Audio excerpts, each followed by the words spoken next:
We get a lot of messages asking อธิบายให้ฟังหน่อยค่ะ which basically means, hey, can you explain this to me? Well, today, we're diving into a really big one. There are all these headlines flying around about a potential crisis for one of the world's most loved travel spots.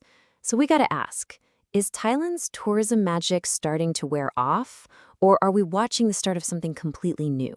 Let's get into it. And really, this is the question on everyone's mind, isn't it? From travelers planning their next trip to economists looking at the big picture. For decades, Thailand has just been, well, the gold standard. But lately, the numbers have people seriously wondering if that famous magic is beginning to fade. The reason everyone's asking that question is because of this number right here. K Research is forecasting a 2.8% drop in foreign tourists for 2025. Now, on the surface, that might not sound like a total disaster, but trust me, it's a huge deal. Why? Because it would be the first time the numbers have gone down in 3 years, and it could undo so much of the progress made since the pandemic. Okay, so to figure out what's really going on, we need to peel back the layers. Let's start by looking at the symptoms, right? What do the numbers actually tell us when we dig in a little deeper? Well, for starters, this isn't happening in a bubble. While Thailand saw that 6% dip in visitors, its neighbors are absolutely booming.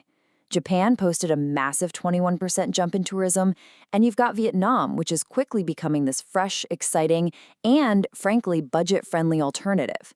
The competition in the region is getting seriously intense. And it's not just number crunchers who are noticing. This quote from Thai.news really sums up the mood. There's this growing feeling that the country, with all its amazing culture and beauty, is just hitting a bit of a rough patch. But is that the whole story? And this right here is where the story gets really fascinating. That one scary number that has everyone worried, well, it's hiding a much more complicated, almost split personality reality. This isn't one simple story of decline. It's more like a tale of two completely different tourists. So, on one side of the story, you see these sharp, painful drops from some of Thailand's most important, traditionally reliable markets. We're talking about a 24% plunge from China, 23% from Hong Kong, and 11% from South Korea. I mean, that is a huge blow from countries that have historically been the backbone of Thai tourism. But then, you flip the coin, and the picture is completely different. During that exact same period, long-haul travelers are just surging in. Visitors from Europe and the Americas are showing up in much bigger numbers, and arrivals from India shot up by a really healthy 15%. So what on earth is causing this crazy split? Well, the reasons are just as divided as the numbers. For tourists from China and Hong Kong, it seems to be driven by safety concerns and a lot of negative chatter on social media.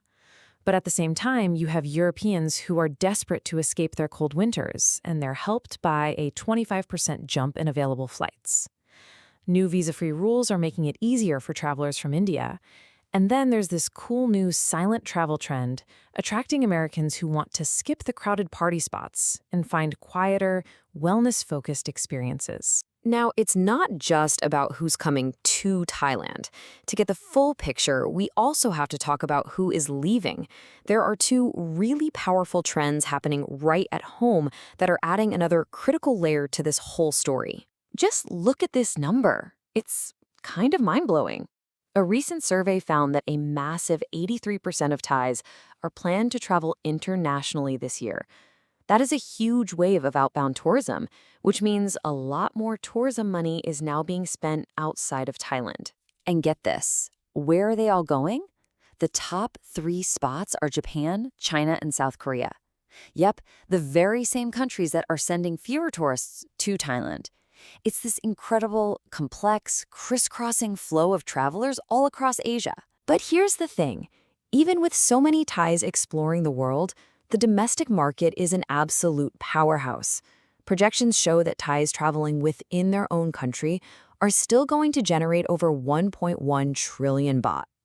It just proves that domestic travel is this huge, resilient pillar holding up the whole industry. So you're the Thai government. You're looking at this super complex picture, a split in your foreign markets, changing habits at home. What do? Well, they're not just sitting back and watching. They've got a game plan. First things first, they've officially declared tourism's comeback a national agenda. And look, that's not just some fancy political phrase. What it really means is that this is now a top-tier national priority.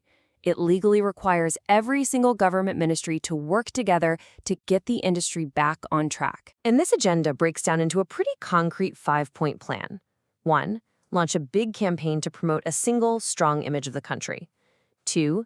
Really beef up safety with things like AI-powered cameras. 3. Make things more convenient, like speeding up immigration lines. 4. Improve the basics, like airport connections. And 5. Use data to create brand new experiences that keep people coming all year long. So, when we put all these different pieces of the puzzle together, the worrying headline, the tale of two tourists, the shifts at home, and the government's big response, what does it all actually mean? What's the real story here? Here it is. This is the key takeaway from all of this. What we're witnessing isn't just a simple decline. It's a fundamental transformation. The old one-size-fits-all model of tourism is kind of breaking apart. The market is fracturing into different pieces. You have long-haul travelers looking for quiet and wellness, while key Asian markets are focused on safety. And at the same time, Thais themselves are exploring the world like never before. This is a profound shift, not just a temporary slump, which leaves us with this final, critical question for the future. The old era of tourism is over. The real challenge for Thailand now is to evolve beyond its classic image and write a new story, one that speaks to the specific needs of the modern traveler, whether they're looking for safety, unique experiences, or modern convenience. Can it adapt for this demanding new world? The world is definitely watching.